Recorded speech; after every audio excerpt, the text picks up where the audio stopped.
ನಮಸ್ಕಾರಗಳು. ನಾನು ನಜೀರ್ ಅಹಮದ್ ಚೋರ್ಗಸ್ತಿ, DMS ನ್ಯೂಸ್ಗೆ ಸ್ವಾಗತ.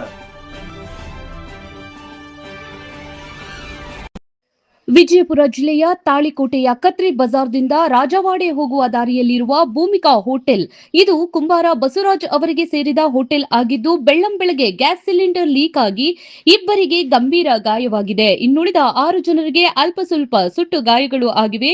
5 ಜನರಿಗೆ ವಿಜಯಪುರದ ಜಿಲ್ಲಾ ಸರ್ಕಾರಿ ಆಸ್ಪತ್ರೆಗೆ ರವಾನಿಸಲಾಗಿದೆ. ಈ ಲೀಕ್ ಹೇಗಾಯಿತು ಮತ್ತೆ ಇವರ ಹೋಟೆಲ್ನಲ್ಲಿ ಒಟ್ಟಾರೆ 6 ಸಿಲಿಂಡರ್ ಗ್ಯಾಸ್ ಹೇಗೆ ಬಂದವು ಎಂಬುದು ಪ್ರಶ್ನಾರ್ಚಿತ ಶಂಕಿತವಾಗಿದೆ. ವರದಿ ನಜೀರ್ ಚೋರಗಸ್ತಿ, DMS ನ್ಯೂಸ್, ತಾಳಿಕೋಟೆ.